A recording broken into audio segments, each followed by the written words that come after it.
I'm Andrew Duncan. I was here from 2007 to 2008. I bet when you come in here now, this place looks a lot different. Could you talk about that a little bit? It is insanely different. Half the buildings here were not here last time I was here. The back the building we're in now is very new to me. The chapel's new. Before we were doing church and the Great Hall at the boys' home. A lot of these, I think there was only 2 ILP buildings here, 3 girls' homes, and the boys' homes and the school.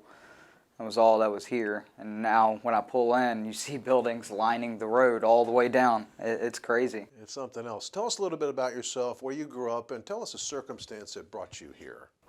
I grew up with my mother and my father were arguing a lot when I was younger, and eventually it landed my mother into drugs and stuff like that, and social services got involved, didn't see me being okay being at the house and circumstances, so they had sent me to St. Joseph's Villa, and I was there for 6 months. After that, they moved me here, and here I was here for about a year and a half. And I remember being one of the youngest. I think I was the youngest here at the time. What were your first impressions when you got here? Was it a place that you didn't want to be, or were you looking for something? What was your first impressions? Well, to be honest, when I first got here, my goal was to get out of here. So they give you, when I got here, I don't know if they still do it now, but they gave me a pamphlet that had different levels, and the different levels that you were on, you could stay up later, you had different permissions. And I remember the first night I read that entire pamphlet at least 20 to 30 times. The second day I had a roommate with me, and he had asked me, I told him, I said, just ask me anything in that pamphlet. And he pulled up one page and I recited the entire page to him. I had everything memorized. I just wanted to level up, do as good as I could, and hopefully get back home. That's great. What did this place mean to you at that time when you came here? Because you're very successful now and you're a great story, but in hindsight, what did it mean to you? It was a punishment to me. I thought it was a punishment. I didn't understand. I was young. I was 12 years old. I didn't understand. All I know is people came in and took me away from my family.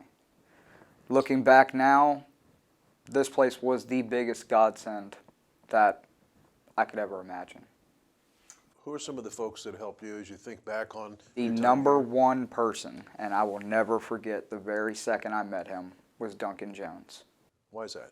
Well, at the time, he was hired as a house parent, and I was on his hall. And he taught me a lot about life lessons. He taught me a lot, really. I mean, more than my family ever did or anything.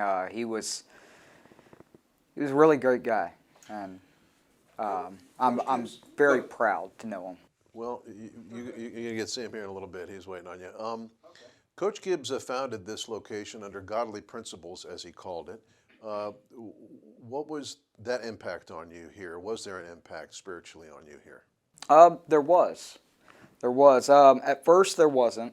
I was more concerned with survival, pretty much. I was the youngest one here, and I didn't know what to expect. But come to find out, it was actually a really good place. The Kirchbergs, at the time, they were the ones that were leading the services and everything, and I became very close to them. And ever since I've left here, I haven't missed a Sunday at church. Oh, God bless you. That's great. What advice would you give someone who might find themselves in the same position you were in? Because kids nowadays do have many of the similar problems that you face, despite the years going by. People still face the same issues. Well, my advice to them, if they end up here, embrace it. Listen, pay attention. There's a lot to learn from everyone here. There's a lot to learn. The school's great, and they really do. They do a lot of good things with the kids here, take them a lot of different places. Just go with it. That'd be the best thing I can tell them is go with it and do your best.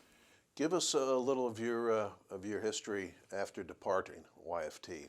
Where'd you go? What'd you do?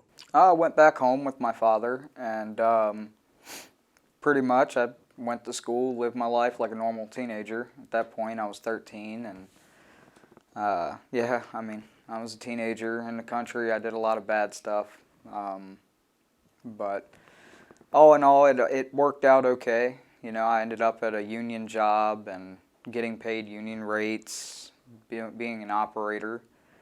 I ended up leaving that job and going to my current job now, which I'm still an operator. I dig foundations and stuff like that for residential. I left that job because I had my daughter.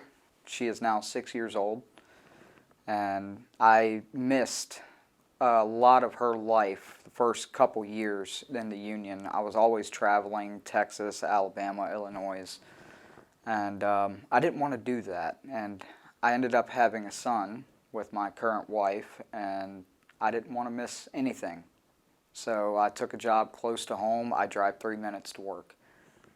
Yeah, I mean, the guy lives on the same dirt road that I do, and I've grown up with him since I was 8 years old. So we kind of work together. We do the same things. He owns the company, but I do all the work. Did you ever think you'd be a family man? If you think back to when you were a young kid? And Man, I never imagined myself getting married and having kids, and I'll tell you, once you have your first kid, everything changes. I haven't even so much as had a speeding ticket since I had my first kid. I mean, just everything changes. You know, the word love is thrown around here quite a bit in terms of how the staff here shows true love to the children. I've noticed it, I've heard about it quite a bit from alumni. Could you kind of speak on that topic the best you can? Yeah, I agree. I agree with that. There is a lot of love thrown around from the staff here, and especially I don't know if y'all still have house parents here. They truly care about the kids they are in charge of. They really do care. It's very important.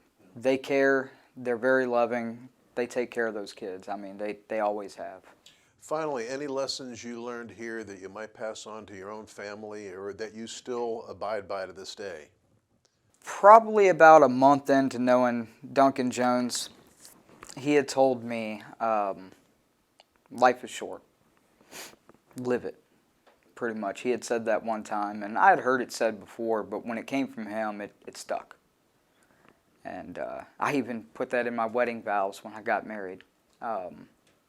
I mean, it's stuck with me, and pretty much everything that I do, I try to do for family, and I try to live my life. I try not to just be the monogamous person that goes to work, comes home, eats, sleeps.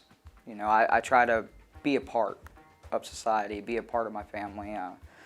Volunteer with the fire department so that way I can be a part of my community and help save lives if I can. And I mean, it's always, everything that they've taught me here has made a great impact.